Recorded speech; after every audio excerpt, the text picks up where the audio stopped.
Good morning, one and all. So, SSC CGL Tier 1 2024 English की series चल रही है और आज हम लोग बात करेंगे ग्रामर से आने वाले क्वेश्चंस की कि टीयर 1 में ग्रामर से रिलेटेड किस तरह के क्वेश्चंस आ पाएंगे, कैसे क्वेश्चंस मिलेंगे आपको और कौन कौन से टॉपिक से ख़ास तौर से कैसे क्वेश्चंस आते हैं, उनका डिफ़िकल्टी लेवल क्या है, ग्रामर का वेटेज कितना होता है एसएससी सीजीएल टीयर 1 में। अच्छा, टीयर 1 और टीयर 2 दोनों में ही ग्रामर, इंग्लिश ग्रामर का अपना अच्छा खासा वेटेज है। कम से कम 5 से 6 क्वेश्चंस, 7 क्वेश्चंस तक आपको मिल जाते हैं टीयर 1 और टीयर 2 दोनों ही लेवल में। बस टीयर 1 में जो ग्रामर का डिफ़िकल्टी लेवल आएगा वो थोड़ा कम आएगा और टीयर 2 में, क्योंकि इसी से आपको जॉब मिलनी है, इसी से आपको आपकी मनपसंद पोस्ट मिलनी है टीयर 2 से, सो टीयर 2 का डिफ़िकल्टी लेवल हार्ड आता है। राइट, क्वेश्चंस कैसे आएंगे, कैसे आपको राइट आंसर तक पहुंचना है, everything will be discussed in this lecture. तो इस लेक्चर में I have selected some questions from SSC CGL tier 1 paper 2022। So ये 2022 का पेपर है टीयर 1, राइट। इसके कुछ क्वेश्चंस हैं which I have selected. So first question हम लोग देखते हैं। Select the appropriate option to replace the underline word with the adverb of time. क्या पूछ रहा है? Adverb of time. आप सबने एडवर्ब एडवर्ब पढ़ा होगा, आपको सबको आइडिया है एडवर्ब क्या होता है, राइट। जो वर्ब की विशेषता बताता है, जो वर्ड्स वर्ब की विशेषता बताते हैं, उन्हें हम एडवर्ब बोलते हैं, ठीक है। जैसे शी रन्स फास्ट, तो कैसे दौड़ रही है? Fast, right. They spoke politely, कैसे बोला उन्होंने? पोलाइटली बोला। सो जो भी वर्ब की विशेषता बताता है, बोलना एक वर्ब है, एक एक्शन है, और उस एक्शन की विशेषता क्या है? Politely. They spoke politely, they spoke harshly, they spoke bitterly, they spoke wisely, they spoke quickly. ये सब ही एडवर्ब हैं। अब एडवर्ब भी अलग अलग तरह के होते हैं। एडवर्ब ऑफ टाइम होता है, एडवर्ब ऑफ प्लेस होता है, एडवर्ब ऑफ मैनर होता है, राइट। कई सारे तरह के एडवर्ब होते हैं। अब ये जो क्वेश्चन है, इसमें एडवर्ब ऑफ टाइम पूछा गया है। सेंटेंस है I went to Paris regularly. I went to Paris regularly मतलब मैं बराबर लगातार पेरिस गया था। पास्ट की बात कर रहा है ना। पास्ट का कोई टाइम पीरियड इसका ऐसा रहा है जब वो लगातार पेरिस गया है, ठीक है। अब ये जो रेगुलरली है, इसको एडवर्ब ऑफ टाइम से आपको चेंज करना है। रेगुलरली क्या है? मैनर है, किस तरह से गया? बार बार गया है। ट्वाइस क्या है? ऑफन दिखा रहा है ना, हाउ ऑफन, कितनी बार गया है। फ्रीक्वेंसी क्या है? तो फ्रीक्वेंसी दिखा रहा है ट्वाइस में, टाइम नहीं दिखा रहा। ऑफन, ऑफन मतलब अक्सर, बार बार, ये भी फ्रीक्वेंसी दिखा रहा है। यस्टरडे क्या है? यस्टरडे टाइम है। I went to Paris yesterday, इसीलिए इसका राइट आंसर क्या आएगा? यस्टरडे, क्योंकि एडवर्ब ऑफ टाइम पूछ रहा है वो आपसे। ये सभी सेंटेंस सही हैं। I went to Paris regularly, I went to Paris twice, I went to Paris often, I went to Paris yesterday, I went to Paris happily, सारे सही हैं। हैप्पीली क्या है? एडवर्ब ऑफ मैनर है। तो यस्टरडे जो है वो एडवर्ब ऑफ टाइम है, इसीलिए हम इसे रिप्लेस करेंगे यस्टरडे से। इजी क्वेश्चंस आते हैं टीयर 1 में। अगर आप ध्यान से देखेंगे, सारे क्वेश्चंस इजी होते हैं टीयर 1 के, राइट। सेकेंड क्वेश्चन देखते हैं हम लोग। The following sentence has been divided into parts. One of them may contain an error and select the part that contains the error from the given option. आपको ये एक sentence है. If you don't find any error, mark no error as your answer. And the sentence is the child was, ये sentence है, right? This is the sentence. Okay? ये आपको sentence दिया हुआ है। द चाइल्ड वॉज, फिर ये एक फ्रेज है। दूसरा गेजिंग लॉगिनली, है ना, लॉन्गिंगली मीन्स, लॉन्गिंगली का मतलब होता है बहुत इच्छा हो रही है, लॉन्गिंगली, राइट। लाइक आप ये जो बच्चा है इसको टॉय की बहुत ऐसा लग रहा है मेरे को ये टॉय मिल जाना चाहिए, राइट। जैसे आप बहुत एक डिलीशियस खाना रखा हुआ है सामने, तो आप गेज करोगे खाने के सामने, एक गेज मतलब एक टक देखते रहना। तो child was gazing longingly at the toy. The child was, यहाँ कोई गलती नहीं है। गेजिंग लॉन्गिंगली बहुत स्ट्रॉन्ग डिज़ायर से वो देख रहा है। एट द टॉय, एट यहाँ पर इसलिए आया है क्योंकि टॉय एकदम स्पेसिफिक जगह बता रहा है। एट द टॉय, कहीं कोई गलती नहीं है इसमें। ये सेंटेंस का, इस क्वेश्चन का आंसर आएगा नो एरर। नो एरर इस पूरे तीनों फ्रेज जो है यहाँ पर कहीं कोई गलती नहीं है, and your answer will be no error. The child was, बच्चा है, सिंगुलर है, वॉज लगेगा। गेजिंग लॉन्गिंगली, कैसे गेज कर रहा है, वॉज गेजिंग, मतलब टेंस जो आपका पूरा का पूरा टेंस किस में बना है, पास्ट कंटिन्यूअस में, वॉज गेजिंग। वॉज या वर्ब के साथ में VING, past continuous. Longingly adverb of manner है, कैसे देख रहा है, बहुत इच्छा करके देख रहा है, अरे मेरे को वो खिलौना मिलना चाहिए। एट द टॉय, एट इसलिए लगा है, एट टॉय को स्पेसिफिकली टॉय के ऊपर वो ध्यान दे रहा है, गेज कर रहा है, एक टक देख रहा है, इसलिए एट लगा है। कोई एरर नहीं है यहाँ, right. Question number 3, select the most appropriate option that can substitute the underlined segment in the given sentence. If there is no need to substitute it, select no substitution. ठीक है, ये जो जिसमें नो एरर नो सब्सटीट्यूशन आएंगे, आपको बड़ा ध्यान देना है इसमें। हर बार ऐसा नहीं होता है कि आपको कुछ एरर मिल ही जाए, कई बार नो एरर होता है या नो सब्सटीट्यूशन होता है। लाइक प्रीवियस क्वेश्चन में हमने देखा है ऐसे कि नो एरर, सेंटेंस में कोई एरर नहीं है। ओके, सो नो सब्सटीट्यूशन भी आप लगा सकते हो। सेंटेंस देखेंगे हम लोग। After finishing high school I plan, after finishing high school I plan to pursuing, ठीक है, law. So after finishing high school, यहाँ तक कोई गलती नहीं है। वैसे भी अंडरलाइन जो सेगमेंट है वो है I plan to pursuing. To के साथ में V1 आता है, V1 मतलब वर्ब की फर्स्ट फॉर्म। टू के साथ में VING, आपने कई सेंटेंसेस में देखा होगा जहाँ टू के बाद में VING भी लगा हुआ है, लेकिन उस पूरे सेंटेंस का स्ट्रक्चर थोड़ा अलग होता है।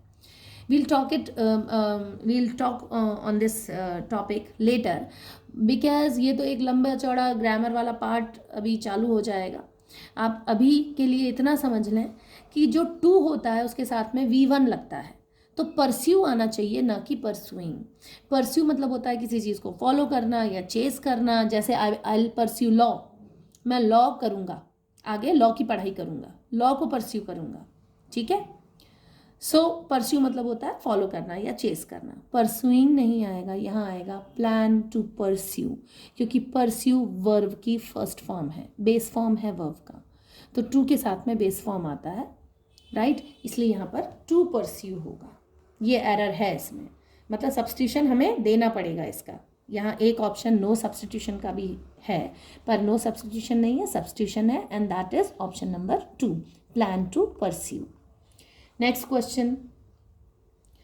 So, next question says, select the most appropriate option to substitute the underlined segment in the given sentence. क्या क्वेश्चन है कि सबसे मोस्ट अप्रोप्रिएट। अच्छा, ये जो मोस्ट अप्रोप्रिएट है, हो सकता है वैसे टीयर 1 में इतना कंफ्यूजिंग नहीं बनाते पेपर वो लोग, जो एग्जामिनर हैं वो सीधे सीधे उसमें समझ आता है कि ये ऑप्शन नहीं आएगा। टीयर 2 में आपको ऐसे मिल जाएंगे जहाँ मोस्ट अप्रोप्रिएट पूछा है, तो वहाँ सबसे ज़्यादा अप्रोप्रिएट सेंटेंस या जो सब्स्टिट्यूशन है वही देना पड़ेगा आपको। कई बार 2 सब्स्टिट्यूशन ऐसे लगते हैं कि हाँ ये दोनों हो सकते हैं। फिर क्वेश्चन में क्या लिखा है, क्वेश्चन में लिखा है मोस्ट अप्रोप्रिएट, जो सबसे ज़्यादा सही हो, राइट। टीयर 1 में वैसे ऐसी इस तरह की डिफ़िकल्टी नहीं आती, but you should be vigilant. आपको जागरूक तो रहना है, आपको क्वेश्चन को बहुत ध्यान से पढ़ना है। ऐसा नहीं हो कि 2 ऑप्शन एक जैसे लग रहे हैं और आपने बिना देखे टिक लगा दिया और घर जाके तुरंत समझ आ गया कि नहीं भाई गलत ऑप्शन करके आ गए हैं अपन, ठीक है। सो अब सेंटेंस क्या लिखा हुआ है यहाँ, और गेस्ट अराइव्ड, फिर सेमीकोलन बना हुआ है, they are sitting in the garden. ये तो सेंटेंस देखते ही समझ में आ रहा है। और गेस्ट अराइव्ड, ये पास्ट टेंस में है, ये सिंपल पास्ट टेंस का सेंटेंस है। And they are sitting in the garden, ये प्रेजेंट कंटिन्यूअस का सेंटेंस है। They are sitting in the garden. तो पास्ट और प्रेजेंट एक साथ नहीं बनाए जाते, राइट? आप प्रेजेंट और फ्यूचर बना सकते हो। If you go to Delhi, if you will go to Delhi, buy a camera for me. तो प्रेजेंट टेंस और फ्यूचर टेंस का हम लोग एक कॉम्बिनेशन बना सकते हैं, लेकिन पास्ट और प्रेजेंट का कॉम्बिनेशन नहीं बनता। तो और गेस्ट अराइव्ड क्या आएगा? Shall arrive. और guest shall arrive, they are sitting in the garden. हमारे गेस्ट आने वाले होंगे और वो गार्डन में बैठे हैं? नहीं। शैल फ्यूचर टेंस से बन सकता है, लेकिन यहाँ सेंस ही नहीं निकल रहा। तो सेंस आप ग्रामेटिकल भी देखें और कॉन्टेक्चुअली भी देखें सेंटेंस को, तो कॉन्टेक्स्ट नहीं निकल रहा है, इस कॉन्टेक्स्ट में बात ही नहीं हो रही है। और guest shall arrive, they are sitting in the garden, बिल्कुल एलिमिनेट कर दीजिए। और गेस्ट हैव अराइव्ड, यही है आपका राइट ऑप्शन। और गेस्ट हैव अराइव्ड। अब ये जो प्रेजेंट परफेक्ट टेंस बनता है, ये रीसेंट पास्ट को दिखाता है। हमारे गेस्ट आ चुके हैं, आ चुके हैं मतलब हो गया ना वो काम, तो वो पास्ट में तो गया, लेकिन रीसेंट पास्ट है। और गेस्ट अराइव्ड, हमारे गेस्ट आए थे, they are sitting in the garden, वो गार्डन में बैठे हैं। ये तो कोई बात नहीं हुई, हमारे गेस्ट आ चुके हैं और वो गार्डन में बैठे हैं, ठीक है। सो हैव अराइव्ड, ये रीसेंट पास्ट में जो सेंटेंस, प्रेजेंट परफेक्ट के जो सेंटेंस बनते हैं, वो रीसेंट पास्ट को दिखाते हैं। I have done my work, मैं अपना काम कर चुका हूँ, बस अभी अभी किया है, बिल्कुल अभी डन, तो काम तो हो चुका, वो रीसेंट पास्ट दिखाता है। तो हमारे गेस्ट आ चुके हैं और वो गार्डन में बैठे हैं, ठीक है। आर अराइविंग और गेस्ट आर अराइविंग, हमारे गेस्ट आ रहे हैं और वो गार्डन में बैठे हैं। आर अराइविंग नहीं आएगा ऐसा कंटिन्यूटी में दिखाने में। फिर और guest are arriving and they are sitting in the garden, ये भी कॉन्टेक्चुअली नहीं बन रहा है, इसका सेंस नहीं बन रहा है। तो हैव अराइव्ड। माइट अराइव्ड, ये तो बहुत ही कमज़ोर सी वीक पॉसिबिलिटी दिखाने के लिए माइट आता है। माइट तो बिल्कुल नहीं आएगा, कॉन्टेक्चुअली गलत है ये सेंटेंस। तो हैव अराइव्ड, हमारे गेस्ट आ चुके हैं और वो गार्डन में बैठे हैं। Next question. The following sentence has been split into 4 segments. Identify the segment that contains a grammatical error. जो सेंटेंस दिया हुआ है वो 4 सेगमेंट्स में, 4 छोटे छोटे पार्ट्स में स्प्लिट किया हुआ है, बांटा हुआ है, और आपको ऐसा सेगमेंट ढूंढना है जिसमें कोई ग्रामेटिकल एरर हो, ठीक है। तो फर्स्ट सेगमेंट क्या है? फर्स्ट सेगमेंट में दिया है ड्यूरिंग एन अर्थक्वेक, फिर स्लैश लगा हुआ है, ये पहला segment. It is advise to take, third में cover above a table, fourth to save your life. एक अर्थक्वेक के दौरान आपको ये सलाह दी जाती है, आपको सलाह दी जाती है खुद को कवर करने के लिए, टू सेव योर लाइफ। अब क्या सलाह दी जाएगी कि टेबल के ऊपर कवर कर लो, आप टेबल के ऊपर खड़े हो जाएं और फिर कवर कर लेंगे, या टेबल के अंडर कवर कर लो। So what would be? Cover above the table, table के ऊपर कवर करने के लिए बोले, ताकि अर्थक्वेक में जो भी छत टूट के गिर रही है वो सीधे सर पे आके गिरे और बंदा नहीं भी इंजर हो रहा होगा तो भी हो जाएगा, उसको चोट नहीं भी लग रही होगी तो चोट लग जाएगी। तो ये तो बहुत, ये ग्रामेटिकली देखिए, ग्रामेटिकल एरर में क्या बोला गया है, उसने आपसे क्या बोला है? उसने आपसे बोले हैं कि अबव आएगा, या मतलब आप ग्रामेटिकल अगर एरर देखें ड्यूरिंग एन अर्थक्वेक, तो कहीं कोई अर्थक्वेक के दौरान। It is advise to take, ठीक है, आपको सलाह दी जाती है क्या करने की, कवर अबव अ टेबल।